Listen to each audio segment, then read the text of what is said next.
नमस्कार, मैं दौलत शर्मा और आप देख रहे हैं यूआईपी न्यूज। बात चल रही थी पहलगाम में जो आतंकी हमला हुआ उसको जवाब देने की, पाकिस्तान की नापाक हरकतों को नष्ट कर देने की, उनको मुंह तोड़ जवाब देने की। लेकिन मोदी सरकार ने एक बड़ा मुंह तोड़ जवाब फेंक के मारा है जनता के मुंह पर। जातीय जनगणना की बात अब मोदी सरकार ने कर दी है, कह दिया है कि जातीय जनगणना होगी। यानी जो देश सपने सजाए बैठा था कि अब पाकिस्तान को जवाब मिलेगा, अब मजा आएगा, अब सरकार कुछ करेगी, अब सेना यहां पर जवाब देगी पाकिस्तान को। लेकिन मिला क्या? जाति के आधार पर लोगों को बांट रहे हैं। जो बीजेपी खुद कहती थी एक रहेंगे तो सेफ रहेंगे मित्रों, यानी प्रधानमंत्री नरेंद्र मोदी की ये भाषा थी, उनका ये कहना था। लेकिन अब जब देश इंतजार कर रहा था पहलगाम का बदला लेने के लिए, तो थमा दी जाती है जनगणना। अब इस जातीय जनगणना पर अटैक किया किस पर गया है, ये लगातार सवाल उठ रहे हैं। क्या ब्राह्मणों को अटैक किया गया? क्या ये बड़ी स्ट्राइक जो दलित हैं, जो पिछड़े वर्ग हैं, जो आदिवासी वर्ग हैं, उनके ऊपर ये बड़ी स्ट्राइक है? ये लगातार सवाल किया जा रहा है। सवाल हमारे पास भी कई सारे हैं, सभी सवालों का जवाब देंगे और आज ये परत खोल देंगे कि आखिर मोदी सरकार चाहती क्या है। जहां वो जातीय जनगणना का विरोध करती थी, राहुल गांधी को पप्पू बताकर कहती थी कि ये देश को जाति में बांटना चाहते हैं और वो सबको एक करना चाहते थे, लेकिन अब खुद वही काम करते हुए नजर आ रहे हैं। क्यों? क्योंकि कोई जवाब नहीं बन रहा कि आखिर पहलगाम पर सरकार ने अब तक क्या किया। मात्र कुछ यूट्यूब चैनल बैन कर दिए, इंस्टाग्राम पर कुछ पाकिस्तानियों को बैन कर दिया और यहां पर उनका जल रोक दिया। मात्र यही सोल्यूशन था क्या पहलगाम का जवाब देने का? या फिर अब मुद्दा भटकाने की राजनीति बीजेपी हर बार की तरह शुरू कर चुकी है? मनोज जी, कई सारे सवाल हैं, जनता पूछ रही है कि जवाब तो हम कुछ और चाहते थे, लेकिन आपने हमारे सर पे ये क्या दे मारा। अब हम जहां एक हो रहे थे सभी लोग, सब मुसलमान हो, हिंदू हो, कोई भी धर्म हो, सब मिलकर सेना का साथ दे रहे थे, भारत का साथ दे रहे थे, इस भारत सरकार का साथ दे रहे थे। अब उनको फिर दोबारा जाति में बांट दिया। सबसे पहले तो मैं सवाल आपसे यही करूंगा कि जाति जनगणना जो होनी है, ये सही है या गलत है? ये फॉर्मूला तो कांग्रेस के पास था, आपने कांग्रेस को कह दिया कि भैया तुम तो देश बांट रहे हो, लेकिन अब खुद जो ये बात कर दी, ये बात कितनी सही है? ये जनगणना कैसे सही है? ये सही है या गलत है, ये बताएं जरा। देखिए, मैं सही और गलत से ज़्यादा मैं आपको और विस्तार से समझाना चाहूँगा कि आखिर ये मसला है क्या। सबसे पहले हम ये कहना चाहते हैं कि पहलगाम पर जो हुआ, उस पर जो सरकार एक्शन लेगी, उससे इस जातिगत जनगणना का कोई लेना देना है नहीं। मोदी सरकार ने कह दिया है कि सेना जैसे चाहे वैसे जवाब दे, तो वो चैप्टर अब सेना के हाथ में है कि सेना कैसे जवाब देगी। अब आप नए विषय पे आए हैं, जातिगत जनगणना। जातिगत जनगणना सही है या गलत है? जाति में बांट दिया, बहुत सारे सवाल आएंगे आपके पास। सवालों का मुझे लगता है अंबार है, एक एक करके जवाब दूंगा। लेकिन सबसे पहले मैं ये कहना चाहूंगा कि आप किसी भी चीज को जब तक गहराई से नहीं समझेंगे, तब तक आप उस पर विचार नहीं कर पाते कि जाति अच्छी है या बुरी है। ना जाति अच्छी होती है, ना ही जाति बुरी होती है। जाति सिर्फ जाति होती है और जाति इस देश की सच्चाई है, आप उससे मुकर नहीं सकते। आप अपने नाम के पीछे अपना टाइटल लगाते हैं तो कहीं ना कहीं वो आपकी जाति को दर्शाता है। जब देश में सब लोग स्वीकार कर रहे हैं जाति है, जाति के नाम पे पॉलिटिकल पार्टियां टिकट दे रही हैं, जाति के नाम पर बहुत सारे काम हो रहे हैं और जाति के नाम पर शादियां होती हैं, जाति के नाम पर रोटी बेटी का रिश्ता होता है, जाति के नाम पर बनते हैं कि ये इनकी कॉलोनी है, ये उनकी कॉलोनी है।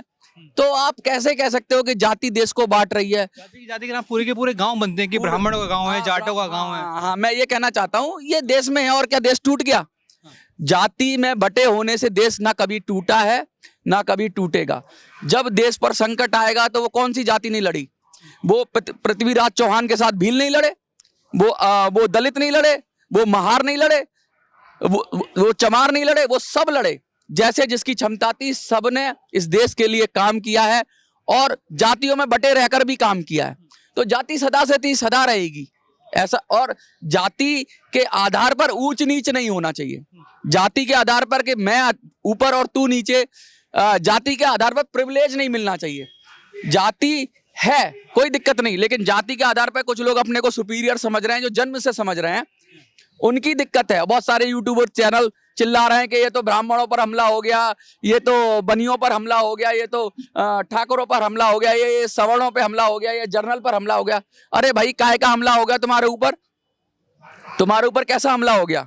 कोई हमला नहीं हुआ है। जो समाज में था, जो समाज में लोग बटे हुए थे, उसको सरकार ने स्वीकार किया है बस। देखिए, कांग्रेस भी झूठ बोलती थी कि जात पर ना पात पर मोहर लगेगी हाथ पर, कहती थी ना। बीजेपी का नारा था बटोगे तो कटोगे, आपको एक है तो सेफ है। एक तो हम हैं, ये हाथ लेफ्ट है, ये हाथ राइट है, ये पैर, ये एक शरीर में अलग अलग जातियां हैं लेकिन सब एक है ना। तो जातियों में बटे रहने के बाद भी हम एक हैं, क्योंकि इस देश की यूएसपी भी यही है कि बहुत सारी जातियां यहाँ रह सकती हैं, बहुत सारे धर्म यहाँ रह सकते हैं, बहुत सारे वर्ग यहाँ रह सकते हैं, बहुत सारे संप्रदाय यहाँ रह सकते हैं। बस सब में आपसी भाईचारा हो, कोई ऊंचा और कोई नीचा ना हो, बस इतनी सी बात है। जाति में जातिगत जनगणना कराने से कोई देश को नुकसान नहीं होने वाला है, कोई बटने वाला नहीं है।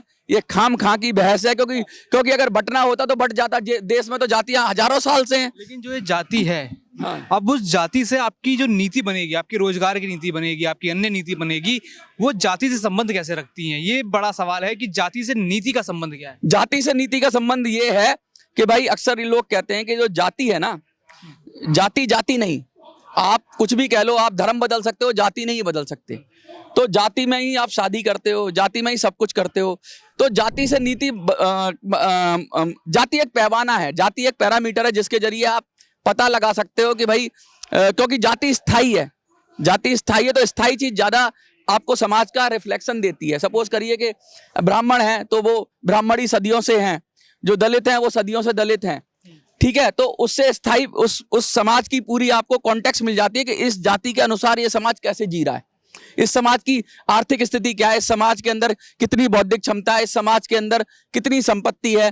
तो जाति के अनुसार आप काफी हद तक आइडिया लगा सकते हो कि इस देश में सचमुच किसको ज्यादा जरूरत है, कौन ज्यादा है। ये नहीं कि जो कौन ताकतवर है, ये भी पता लगेगा कौन ताकतवर है, लेकिन कौन सचमुच जिसका हमें वेलफेयर करना है, जिसका हमें अच्छाई करनी है, जिसको हमें आगे बढ़ाना है और जिसके लिए हमें काम करना है, जिसको अवसर की समानता उपलब्ध करानी है, ऐसे लोगों को हम ढूंढ पाएंगे।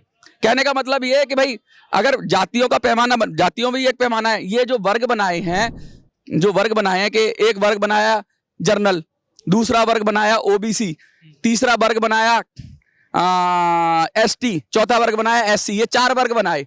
ये चारों वर्ग में अपनी समस्या इनरिलेवेंस है, इनका कोई मतलब नहीं है, इनका कोई आधार ही नहीं है, ये कोई सच्चाई नहीं है, नकली बनाए हुए हैं।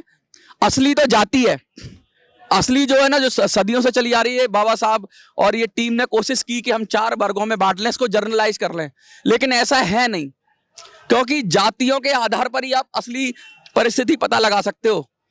आप वर्गों के आधार पर नहीं कर सकते, क्योंकि ओबीसी में बहुत तगड़ी जातियां घुसी हुई हैं जो सारा माल खा रही हैं, ठीक है। एससी में भी बहुत सारी जातियां ऐसी घुसी हुई हैं जो अपना माल खाए जा रही हैं, एसटी में भी घुसे हुए हैं ऐसे बहुत सारे लोग। तो आप वर्ग कृत्रिम व्यवस्था है। जाति, ये जो कहते हैं 4 वर्ग हैं, हम तो ओबीसी हैं, हम एससी हैं, हम एसटी हैं, ये कहीं कोई एग्जिस्ट ही नहीं करता। एग्जिस्ट करता है रियलिटी में तो जाति, आपकी क्या जाति है उसी से आपका सब कुछ तय होता है। तो जाति बहुत जरूरी है। अगला सवाल पूछिए आप। अगला सवाल यही है कि इसमें अगड़ा, पिछड़ा, दलित वर्ग, आदिवासी वर्ग हैं, उनका क्या होगा? मैंने बोल ही दिया, ये सवाल तो मैंने शायद बोल दिया, क्योंकि मेरे दिमाग में, मुझे लगता है कि आपके पूछने से पहले ही मैंने बोल दिया कि देश को 4 वर्गों में जो बांटा गया है ये बिल्कुल बेकार है। ये सिस्टम जमीनी सिस्टम नहीं, असली सिस्टम देश को जातियों के आधार पर अगर वर्गीकरण करते तो ज्यादा बेहतर होता, जिससे असली पिक्चर सामने आती। चलिए, असली पिक्चर सामने आएगी, आंकड़े सामने आएंगे, लेकिन वो आंकड़े आने के बाद होगा क्या? देखिए, आंकड़े तो अभी भी हैं। आप जब भी अभी कभी सुनते हो, अखबार में निकलता है, इस लोकसभा में इतने अगड़े हैं, इतने पिछड़े हैं, इतने ब्राह्मण हैं, इतने वैश्य हैं, आता है ना अखबार में छपा हुआ। आंकड़े सब है, उसे बस स्वीकार करने की जरूरत है। मतलब ये कुछ ऐसी नई बात नहीं हो रही है। अंग्रेज कराते थे जातिगत जनगणना, अभी 100 साल के लगभग हो रहे हैं, अब ये जातिगत जनगणना होगी। जाति है, ये भी सच्चाई है। जाति के आधार पर लोग अपने काज करते हैं, अपने रिश्ते करते हैं, नाते करते हैं, ये भी सच्चाई है। बस उस सच्चाई को स्वीकार कर लेना। जातिगत जनगणना का मतलब और कुछ नहीं है कि उसको स्वीकार कर लेना का हाँ ये हमारे समाज में है, अच्छी है बुरी है मैं ये नहीं कहता, समाज में है उसे स्वीकार कर लो। तो क्या दिक्कत है जातिगत जनगणना पे? मोदी सरकार को ये बात समझ में आई। राहुल गांधी, इसके पीछे मैं उद्देश्य बताऊं, राहुल गांधी का ये उद्देश्य था कि या दूसरी विपक्षियों का ये उद्देश्य था कि ये तो बीजेपी तो अगड़ों की पार्टी है, ये तो ब्राह्मण बनिया और उनकी पार्टी है और बाकी को इनके खिलाफ किया जाए कि भाई ये जातिगत जनगणना का विरोध कर रहे हैं और जातिगत जनगणना से ही हक और अधिकार मिलेगा। मैं कह रहा हूं जातिगत जनगणना से कोई हक और अधिकार मिलने वाली बात सपने में भी ना सोचें, क्योंकि आपको जाति के आधार पर हक और अधिकार नहीं मिलता। आप कितने समर्थ हो उसके, अगर नौकरी मिल भी जाएगी आपको तो वो कोई हक और अधिकार नहीं। हक और अधिकार और मान और सम्मान तब मिलेगा जब आप सशक्त हो जाएंगे, मजबूत हो जाएंगे। ये एक फौरी राहत हो सकती है। मैं कहता हूं रिजर्वेशन के नाम पे एक आपको तुरंत राहत मिल जाए कि भाई कोई भूखा ही मर रहा है, उसको एक नौकरी मिल गई तो अपने बच्चों को अच्छे से खिला पिला पाएगा। लेकिन क्या वो सचमुच मजबूत होगा? ये बात क्या वो सचमुच समाज में टिक पाएगा आगे? क्या बराबर उसे नौकरी मिलती रहेगी? उसके लिए तो उसे स्वयं ही संघर्ष करना पड़ेगा ना।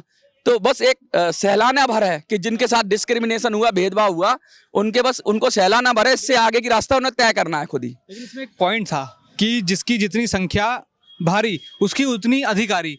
अब इसमें तो लोग बढ़ जाएंगे कि अगर किसी जात का, किसी कास्ट का ज्यादा संख्या भारी है तो उनको ज्यादा रिजर्वेशन मिल जाएगा या उनको ज्यादा चीजें मिल जाएंगी, बाकियों पे अत्याचार होगा। देखिए जिसकी जितनी संख्या भारी उसकी उतनी हिस्सेदारी। इस आधार पर रिजर्वेशन नहीं मिला था। ये अगर कोई कहता है ना इस आधार पर रिजर्वेशन मिला था तो मुझे लगता है बाबा साहब के खिलाफ है। बाबा साहब ने कहा जो कमजोर है, जो पिछड़ा है, जो सामाजिक रूप से जिसको हमने अलग हटा दिया गया, जिसके जाति थोड़ी आती है उसमें तो ब्राह्मण भी समाज से हट सकता है, वो भी जरूरतमंद हो सकता है।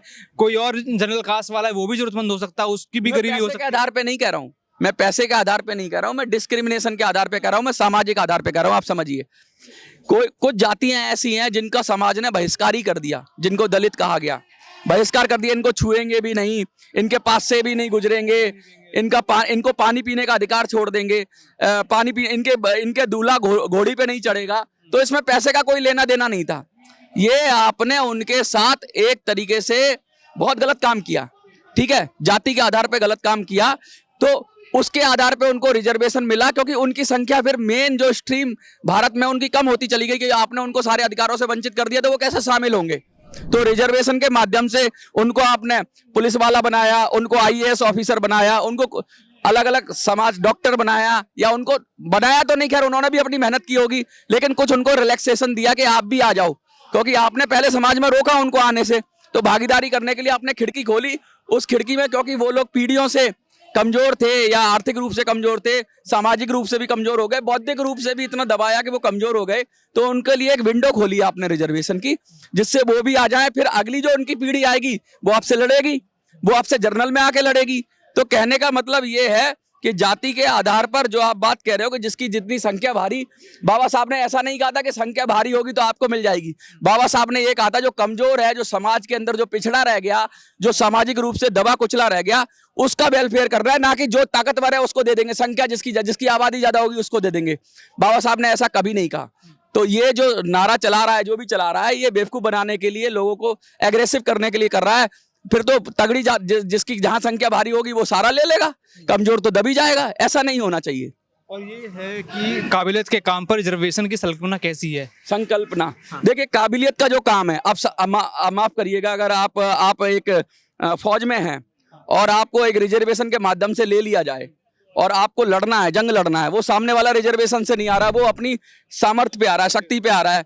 काबिलियत का मतलब उसकी बॉडी, उसकी काबिलियत है कि भाई वो कितना दमखम है उसके अंदर। आपने यहाँ पर कर दिया कि भाई थोड़ा कमजोर होगा तब भी हम ले लेंगे। तो आपको ये तय करना पड़ेगा कि कौन सी चीजों में आप रिजर्वेशन कर सकते हैं और कौन सी चीजों में नहीं कर सकते। एक साइंटिस्ट है, एक खोज कर रहा है, एक वैज्ञानिक है, वहां बुद्धि की है। अगर वहां आप उसको रिलैक्सेशन देंगे कि भाई कम बुद्धि या मतलब थोड़ा कम दक्ष आदमी चल जाएगा। एक डॉक्टर है, वहां आप रिजर्वेशन देंगे कि कम दक्ष आदमी काम कर लेगा, तो वो ठीक नहीं है। जो जितने प्रायोरिटी के काम है वहां रिजर्वेशन की कल्पना होनी ही नहीं चाहिए। रिजर्वेशन की कल्पना बड़े पैमाने पर कहाँ होनी चाहिए? शुरुआती लेवल पे, शुरुआती नौकरियां हैं उन पे तो मैं कहता हूँ रिजर्वेशन और बढ़ाया जाना चाहिए। 80% 90% कर दो भाई। जहां निचला तबका है, जहाँ जो 4th क्लास की जो है उसके ऊपर और क्लास है, वहां पर तो आप नौकरियों में दो। लेकिन जहां पर आपको बिल्कुल बहुत क्रिटिकल काम है, जहां पर आपको ये देखना है कि काबिलियत बहुत मायने रखती हो, कि उसकी थोड़े से भी करने से बहुत उल्टा या पुल्टा हो जाएगा, तो वहां रिजर्वेशन को दूर ही रखना चाहिए। वरना हमें दुनिया से कम्पीट करना है। हमें अब इसरो के अंदर आप सोचो कि रिजर्वेशन से लोग चले जाएं, ठीक है, या वैज्ञानिक बन जाए रिजर्वेशन से, नहीं बनना चाहिए। मैं रिजर्वेशन आपकी आर्थिक उन्नति के लिए है, लेकिन देश के लिए भी खराब हो सकता है। अगर हमने सपोज करिए हमने किसी समर्थ आदमी को रोक दिया जो ज्यादा काबिल था देश के लिए, और किसी ऐसे आदमी को आगे बढ़ा दिया सिर्फ इसलिए कि उसका हम आर्थिक उत्थान करेंगे, उसका भी आर्थिक उत्थान होना चाहिए लेकिन देश का भी नुकसान नहीं होना चाहिए। तो जो क्रिटिकल काम है, जो जहां पर बहुत ज्यादा दक्षता की जरूरत है, वहां पे कोई समझौता नहीं किया जाना चाहिए, वहां पे कंपटीशन ही होना चाहिए, वो किसी भी जाति का हो, कंपटीशन जैसे जाए, मैं ये कहना चाहता हूँ। हाँ, जो अगली चीज जो मैं कहना चाहता हूँ कि रिजर्वेशन में वर्गीकरण किस तरीके से होगा। देखिए, ये जो लोग खुश हो रहे हैं अभी, बहुत सारे लोग, जैसे आपने देखा होगा कि अखिलेश यादव समाज से आते हैं, तेजस्वी यादव भी यादव समाज से आते हैं, और कुछ लोग यहाँ पर जाटव समाज से भी आते हैं, जैसे मायावती हैं या और भी लोग हैं। ये जातियां मजबूत जातियां हैं, ठीक है। तो ये जातियां अपने अपने समाज में सवर्ण हैं, जैसे कि ओबीसी में यादव सवर्ण हो गए, एससी में जाटव सवर्ण हो गए। अब क्या होगा, जब ये जातिगत जनगणना होगी तो इनके खिलाफ ही जा सकती है। ये इनके खिलाफ कैसे जाएगी? जो लोग ये खुश हो रहे हैं कि जाति के आधार पे सवर्णों से कुछ ले लेंगे, ब्राह्मणों को तो वैसे ही कुछ नहीं मिला हुआ है, उनको 10% रिजर्वेशन मिला हो, उसमें तो सभी हैं, कोई भी जा सकता है।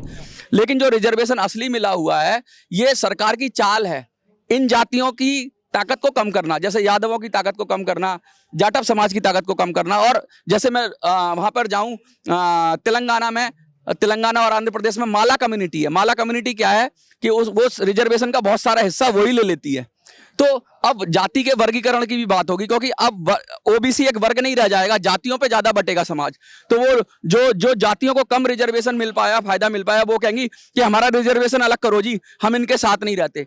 तो अल्टीमेटली इससे जो ये मूवमेंट था ना, ओबीसी का मूवमेंट, पिछड़ों का मूवमेंट, दलितों का मूवमेंट, इसमें भी बहुत सारे अलग अलग एंगल बनेंगे। और आपने देखा पिछली बार कि बीजेपी कितना सफल हुई, एससी के अंदर लोगों को उन्होंने कहा वाल्मीकि समाज अलग हो गया और जाटव समाज अलग हो गया। तो वर्गीकरण की जो बात है ना, वो और मुखरता से उभरेगी। सवर्ण तो एक हो जाएंगे, क्योंकि उनको तो ज्यादातर आर्थिक आधार पर ही मिल रहा है, जाति के आधार पर मिल नहीं रहा। तो इससे बीजेपी की ही पॉलिटिक्स मजबूत होगी कि उनके जो वोट बैंक है, सवर्ण वोट बैंक, वो तो एक रहेगा, और बाकी जो वोट बैंक है, ओबीसी वोट बैंक, उसमें फाड़ हो जाएंगे। और लोगों की असल में पता लगेगा कि कौन सी जाति मजबूत है। कल को पता लग जाए कि यादवों के पास बहुत संपत्ति है, उनके पास बहुत सरकारी नौकरियां हैं, तो कल को सरकार ये भी कर सकती है कि भाई उनको डाल के जनरल में डाल दे। क्या पता जाटव समाज से भी जाति बदलने का पावर आ जाए और उनको भी कहे तुम भी सवर्ण हो गए। तो ऐसा भी हो सकता है कि सरकार कुछ जातियों को निकाल दे। तो सरकार बड़ी चालाक है। आप ये सोचो कि आपने बेवकूफ बना लिया, सरकार आगे इस पर राजनीति करेगी, और मुझे लगता है अब जाति के अंदर बहुत अंदर की राजनीति होगी। अब ओबीसी की राजनीति नहीं होगी, अब जाति के अंदर मौर्य अलग हो जाएंगे, कुमार अलग हो जाएंगे, और जाटव अलग हो जाएंगे। इन सब बहुत सारी जातियां हैं ओबीसी में। ये तो खैर मैंने कुछ एससी और ओबीसी दोनों जातियां मिक्स कर दी, एससी में भी अलग हो जाएगा। और बहुत इस पे पॉलिटिशियंस के लिए बड़ी आसानी रहेगी कि अब कोई किसी के खिलाफ खड़ा नहीं कर पाएगा मूवमेंट। जैसे अक्सर ये मूवमेंट खड़ा हो जाता था, सवर्णों के खिलाफ खड़ा हो जाता था कि इन्होंने ही सब कुछ ले लिया। अब ये मूवमेंट शायद यादवों के खिलाफ भी हो जाए, शायद जाटवों के खिलाफ भी हो जाए। तो मतलब कहने का मतलब ये है कि इसके दूरगामी परिणाम होंगे। इतना आसान नहीं है कि भाई गेंद सबको सबका अधिकार मिल जाएगा। और इसमें अल्टीमेटली जो नीचे दबा हुआ है, जो नीचे कुचला हुआ है, उसको भी अपनी बात कहने का मौका मिलेगा। और शायद ये रिजर्वेशन फिर से रिवाइव हो और रिजर्वेशन की पॉलिसी बढ़ जाए। हाँ, रिजर्वेशन बढ़ भी सकता है। राहुल गांधी कह रहे हैं कि 50% की सीमा है, मुझे लगता है 70% की हो जाए, 80% की हो जाए। और रिजर्वेशन किसके लिए? नौकरी के लिए। नौकरी करना, राहुल गांधी तो कह रहे हैं कि प्राइवेट सेक्टर में भी रिजर्वेशन चाहिए, उसमें कैसे रिजर्वेशन हो सकता है? प्राइवेट सेक्टर अलाउ करेंगे? ये एक बड़ी मूर्खतापूर्ण सवाल है कि प्राइवेट सेक्टर में आप रिजर्वेशन दे दोगे। प्राइवेट संपत्ति या प्राइवेट सेक्टर वाला आजकल वो एआई ला रहा है, रोबोट ला रहा है, तुम कहाँ रिजर्वेशन की बात कर रहे हो? वो तो इंसान को ही हटाने की कोशिश कर रहा है। लोग, जो प्राइवेट सेक्टर है उसका एक ही मोटिव होता है, वो प्रॉफिट पे काम करता है, वो समाज की सेवा के लिए काम नहीं करता। आप CSR लाए, आप जबरदस्ती किसी को, कहते हैं ना, साधु को साधु बनाने की जरूरत नहीं है, और दुष्ट को दुष्ट बनाने की जरूरत नहीं है। जो जिसका स्वभाव है वो वैसे ही काम करता है, जबरदस्ती उसके स्वभाव को नहीं बदल सकते। मैं एग्जांपल देता हूं आपको। आपने बड़ी बड़ी कंपनियों से कहा भाई तुम इतना प्रॉफिट कमाते हो तो तुम समाज के लिए कुछ काम करो। तो समाज के लिए काम करने के लिए उसने क्या किया? CSR लाए, CSR का मतलब ये होता था कि वो कॉर्पोरेट सेक्टर जो होता था जिसमें 500 करोड़ के करीब का टर्नओवर होता था, जिसका उसको आपको 2% निकालना है अपने प्रॉफिट में से। किसके लिए? समाज के वेलफेयर के लिए। अब वो क्या करते हैं, 2% निकाल देते हैं और समाज के वेलफेयर के लिए किसको कर देते हैं? अपने ही एम्प्लॉइज के लिए वो बनाते हैं। ये भी तो समाज है। अपने ही NGO बना लेते हैं, उन्हीं को वो दान करते हैं और उसी में पैसा अपना घुमा लेते हैं। 2% वो पैसा काला से सफेद कर लेते हैं। अगर यही टैक्स लगाती सरकार तो शायद सरकार के पास होता, क्योंकि सरकार ही वेलफेयर कर सकती है। प्राइवेट सेक्टर कभी वेलफेयर नहीं करेगा। वो हमेशा वो प्रॉफिट देखेगा और वो काबिलियत देखेगा। तुम उसमें रिजर्वेशन इंप्लीमेंट करा ही नहीं सकते। वो बंद करके चला जाएगा, कंपनी नहीं करता मैं। तुम पूरी दुनिया पर अपनी पॉलिसी लाद नहीं सकते, क्योंकि पूरी दुनिया ग्लोबल है। बड़ी कंपनियां हैं, कोई बाहर से चाइना से आ रही है, वो अपने उसकी वो किसको हायर करेगी, ये उसका राइट है। आप उसको कहोगे इस जाति का हायर कर ले, उस जाति का हायर कर ले, वही उसको जो काबिल लगेगा उसको हायर करेगी, या कोई वो बाहर से ले आएगी। तुम सरकारी कंपनियों की बात करो, मुझे समझ में आता है सरकार वेलफेयर करती है, लेकिन प्राइवेट सेक्टर को तुम कहोगे, हो ही नहीं सकता। मैं कहता हूं एक किसी भी जाति का है आदमी जो अपनी कंपनी चला रहा है, अपनी फैक्ट्री चला रहा है, वो जिसको जो काम का आदमी है उसको रखेगा, वो किसी भी जाति का हो। तो ये बेवकूफाना सोच है कि प्राइवेट सेक्टर में तुम इंप्लीमेंट कर लोगे। खाम फिर वो दूसरे तरीके ढूंढ लेंगे, लोग दूसरे तरीके ढूंढ लेंगे, वो रखेंगे ही नहीं नौकरी पे, वो ठेके पे लगा देंगे। जब सरकार भी वही कर रही है, सारी नौकरियां खा गई सरकार, अब ठेके पे चला रही है। कहां गया तुम्हारा रिजर्वेशन? जब तुम जबरदस्ती करोगे किसी समाज के साथ तो तुम उल्टा ही पाओगे। अच्छा, यहाँ पे बात हो रही है क्रीमी लेयर और कौन सी जातियों को इसमें नुकसान होने वाला है। देखो, नुकसान की बात तो सभी कर रहे हैं। कोई ब्राह्मणों की बात कर रहा है, कोई दलितों की बात कर रहा है। देखिए, अगड़ों को कोई नुकसान नहीं होने वाला है। अगड़ी जातियों को अगर कोई ये लोग चिल्ला रहे हैं कि ब्राह्मणों को नुकसान हो जाएगा, बनियों को नुकसान हो जाएगा, या ठाकुरों को नुकसान हो जाएगा, या अगड़ों को नुकसान हो जाएगा, किसी को कोई नुकसान नहीं होने वाला। नुकसान उन्हीं को होने वाला है। असल में नुकसान किसको होगा? जिसके पास संपत्ति ज्यादा होगी, जिसके पास नौकरी ज्यादा होगी। अब दूध का दूध, पानी का पानी हो जाएगा। ठीक है, ब्राह्मण बनियों और इन पर तो रिजर्वेशन है ही नहीं, इनके पास तो है ही नहीं रिजर्वेशन, तो इनको क्या नुकसान होना है भाई? नौकरी तो दोगे जाति के आधार पर, और क्या दे दोगे? जाति के आधार पर रोड तो बना नहीं दोगे कि फलानी जाति है तो रोड बनाना है। जाति के आधार पर पुल तो बना नहीं दोगे। जाति के आधार पर आप रिजर्वेशन दे सकते हो ज्यादा से ज्यादा, और क्या करोगे? वेलफेयर कर सकते हो लोगों को रिलैक्सेशन दे सकते हो पढ़ाई में, यही तो करोगे। तो वो तो जिसके पास बुद्धि है वो फीस भर के, कोई 2000 फीस भर के आएगा, कोई 5000 फीस भर के आ जाएगा, लेकिन वो फिर निकल जाएगा आगे। तो उनका नुकसान नहीं होगा। नुकसान किसका होगा? जो पिछड़े बने हुए हैं, जो है तो अगड़े और पिछड़े बने हुए हैं। क्या जो है तो मजबूत जातियां, लेकिन पिछड़ी बनी हुई हैं, जो कि पिछड़ों का हक खा रही हैं, उनको नुकसान होगा। इसमें से बहुत मजबूत जातियां जिनके मुख्यमंत्री बने हुए हैं, उनको बहुत नुकसान होने वाला है इससे। बस यही कहना चाहता हूँ। अच्छा, ये बात प्रधानमंत्री करते हैं 4 जातियों की, कि वो मैं 4 जाति मानता हूँ, पुरुष, स्त्री, गरीब, किसान, और एक जाति आती है मनुष्य वाली। और मतलब इसमें ये 3-4 सवाल है कि उसमें 3-4 चीजें हैं। और 1-2 जाति बताई जाती हैं, आदमी और औरत वाली। ये आखिर कौन सी जाति को फॉलो कर रहे हैं? जो प्रधानमंत्री तो खुद कह चुके हैं मैं तो ये 4 जाति मानता हूँ, अब खुद जातियों में वर्गीकरण। देखिए ये सब लोग झूठ बोलते हैं। कोई कहता है कि एक ही जाति होती है मनुष्य, उसमें से कोई नया आ गया कह रहा है एक ही जाति होती है स्त्री और पुरुष, 2 जाति होती हैं। कोई तीसरा आके खड़ा, अभी प्रधानमंत्री आके खड़े हो गए, वो कहने लगे, अपनी तरह से व्याख्या कर रहे हैं कि 4 जातियां होती हैं, औरत, पुरुष और गरीब और किसान, 4 जातियां होती हैं। लेकिन मेरी समझ से इस देश में जो मैं कहता हूं 2 ही जातियां होती हैं। एक वो जो मालिक है और एक वो जो नौकर है। जो नौकर है वो सदैव परेशान रहेगा, दुखी रहेगा, और उसका अधिकार हमेशा खाया ही जाएगा, क्योंकि उसने खुद से स्वीकार किया है नौकरी। हमारे यहाँ कहते हैं उत्तम खेती, मध्यम व्यापार और नीच नौकरी, अधम नौकरी, ऐसा कहा जाता है। हमारी कहावत गलत नहीं कहे। जब आप नौकरी करने जाते हो, आप अपनी सेल्फ रेस्पेक्ट साइड से रख देते हो, आप अपना समय बेच देते हो, आप अपना टाइम बेच देते हो, आप अपनी क्रिएटिविटी बेच देते हो एक मालिक को, क्योंकि वो आपको जैसे चाहे वैसे इस्तेमाल करेगा, ये उसके ऊपर है। तो आप उससे अधिकार नहीं मांग सकते, उससे फ्रीडम नहीं मांग सकते। ये देश मालिकों का देश था। ये देश में सब मालिक थे। एक कुम्हार जो घड़ा बनाता था वो मालिक था, एक लोहार जो लोहा कूटता था वो मालिक था, एक किसान जो खेत में हल चलाता था वो अपनी फसल का मालिक था। लेकिन आज हम क्या बना रहे हैं? आज हम बना रहे हैं नौकर। हर जगह नौकरी करो, नौकरी करो, नौकरी करो। और नौकरी करना यानी अपने सम्मान को गिरवी रख देना।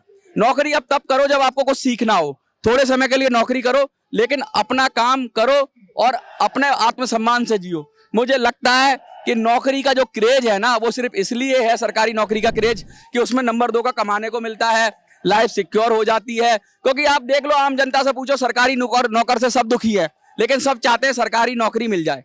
तो कहने का मतलब ये है कि नौकरों का देश मत बनाओ, ये देश मालिकों का देश था, मालिकों का देश बनाओ। इसीलिए दो ही जातियां होंगी हमेशा, मालिक या नौकर। तो नौकर वाली जाति कम से कम करो, नौकरी कम से कम करो, और स्वरोजगार की अवसर ज्यादा से ज्यादा बढ़ाओ।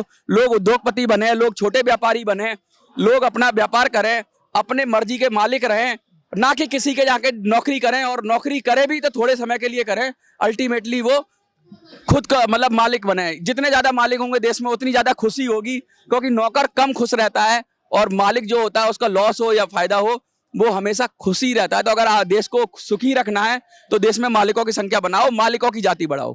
तो भी आखिरी में आप क्या कहेंगे, इसका कंक्लूजन क्या है और क्या मैसेज है? जातिगत जनगणना से मुझे लगता है फायदा भी नहीं है और नुकसान भी नहीं है। मुझे सिर्फ ये लगता है कि जातिगत जनगणना से जो सच्चाई दबी हुई थी वो बाहर आ जाएगी। और जो नुकसान अगर मैं पॉलिटिकल पार्टी के टर्म्स में बोलूं तो बाकी विपक्षी दलों को नुकसान है और बीजेपी को फायदा है, क्योंकि बीजेपी ने जो धारदार मुद्दा था उनका वो उठा लिया, खुद ले लिया, और होना जाना इससे कुछ है नहीं। इससे नुकसान उन्हीं को होगा जो ओबीसी की राजनीति करते थे, जो दलित की राजनीति करते थे, जो एसटी की राजनीति करते थे। उनकी राजनीति और कमजोर हो जाएगी, क्योंकि इसमें जातियां और निचले स्तर पर जातियों के वर्गीकरण की उपवर्गीकरण कहते हैं, सब क्लासिफिकेशन, वो फैल जाएगा और जगह जगह ये उठने लगेगा कि हम इस वर्ग में नहीं आते, हम ओबीसी में नहीं। जैसे दलित महादलित हो गए, पिछड़ा अति पिछड़ा हो गया, तो ऐसे ही और वर्ग आ जाएंगे, बहुत सारे वर्ग आ जाएंगे। और इसमें अल्टीमेटली जो फायदा, जो सबसे ज्यादा फायदे में रहेंगे वो सवर्ण लोग रहेंगे, क्योंकि वो ना बटेंगे और ना हटेंगे। जो नुकसान रहेगा वो निचले लोगों को ही रहेगा, क्योंकि वो अब बटेंगे। तो बिल्कुल ये हमने समझा आज कि किस तरीके से जाति जनगणना होनी है, कैसे सरकार इसको करना चाहती है और सरकार का उद्देश्य के पीछे क्या और कैसे ये पूरा इम्प्लीमेंटेशन होगा, ये आगे देखने वाली बात होगी। बाकी और भी ऐसी खबरें जानने के लिए देखते रहिए UIP न्यूज़। धन्यवाद।